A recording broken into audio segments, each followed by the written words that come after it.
कुछ भी करने से पहले थोड़ा सोचें। एक युवक ने शादी के कुछ साल बाद पिता से कहा कि वह विदेश जाकर व्यापार करना चाहता है। पिता ने उसकी मंजूरी दे दी। युवक अपने माँ बाप और गर्भवती पत्नी को छोड़कर व्यापार करने विदेश चला गया।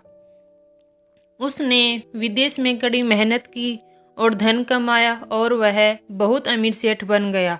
लगभग 15 वर्ष धन कमाने में बीत गए तो उसे वापस घर लौटने की इच्छा हुई।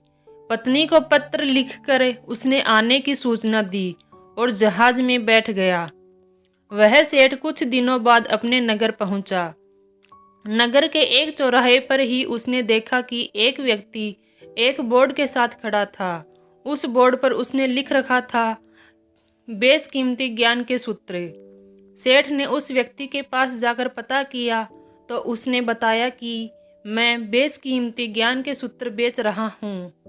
तो सेठ बोला, ठीक है, एक सूत्र मुझे भी दे दो। वह आदमी बोला, मेरे हर ज्ञान सूत्र की कीमत 100 स्वर्ण मुद्राएं हैं। सेठ को यह सौदा महंगा तो लगा, लेकिन उसने एक ज्ञान सूत्र खरीद लिया। उस व्यक्ति ने सेठ को ज्ञान का सूत्र दिया, कोई भी कार्य करने से पहले 2 मिनट रुक कर सोच लेना। सेठ ने वह सूत्र अपनी डायरी में लिख लिया। सेठ को अपने घर पहुंचते पहुंचते रात हो गई। सेठ ने सोचा, इतने सालों बाद लौटा हूँ तो क्यों न सीधे पत्नी के पास पहुंचकर उसे सरप्राइज दूं। घर के चौकीदारों को इशारों से अंदर कुछ भी कहने से मना कर दिया और सीधे पत्नी के कमरे में गया। वहां का नज़ारा देखकर वह चौंक गया। उसने देखा कि उसकी पत्नी के साथ एक युवक सोया हुआ था। यह देखकर सेठ गुस्से से आग बबूला हो गया। वह सोचने लगा कि मैं परदेश में उसकी चिंता करता रहा और यह यहाँ अन्य पुरुष के साथ सो रही है। आज मैं इन दोनों को जिंदा नहीं छोड़ूंगा। वह गुस्से से अपनी तलवार निकालकर दोनों पर वार करने जा रहा था। इतने में उसे 100 स्वर्ण मुद्राओं के बदले जो ज्ञान सूत्र खरीदा था उसकी याद आ गई। कुछ भी कार्य करने से पहले 2 मिनट सोच लें। वह 2 मिनट सोचने के लिए रुका। उसने तलवार वापस पीछे हटाई, लेकिन वो किसी बर्तन से टकरा गई। बर्तन के गिरने की आवाज़ से पत्नी की नींद खुल गई।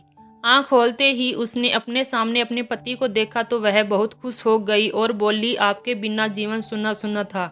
इंतजार में इतने वर्ष कैसे निकले यह मैं ही जानती हूँ। पत्नी ने इतना बोलकर पास सोए हुए युवक को उठाते हुए बोली, बेटा उठ जा, तेरे पिताजी आए हैं। युवक उठकर जैसे ही पिता को प्रणाम करने झुका तो माथे की पगड़ी सेठ के पैरों में गिर गई। उसके लंबे लंबे बाल बिखर गए। सेठ की पत्नी ने कहा, यह आपकी बेटी है, इसके सम्मान को कोई आंच न आए, इसलिए मैंने इसे बचपन से ही पुत्र के समान पालन पोषण और संस्कार दिए हैं। यह सुनकर सेठ की आंखों से आंसू की धारा बह निकली। उसने पत्नी और बेटी को गले लगा लिया और सोचने लगा, यदि आज मैंने उस ज्ञान सूत्र पर अमल नहीं किया होता तो आवेश में आकर कितना अनर्थ हो जाता। मेरे हाथों से मेरा निर्दोष परिवार खत्म हो जाता। शिक्षा। दोस्तों, इस कहानी से यही शिक्षा मिलती है कि जल्दबाजी में आकर कोई निर्णय न लेवें, क्योंकि जब हम आवेश में होते हैं तो हमें अच्छे बुरे का ख्याल नहीं रहता है। इसलिए गुस्सा होने की स्थिति में कोई भी निर्णय ना लेवे। कुछ देर रुके और दिमाग ठंडा होने दे और फिर सोचे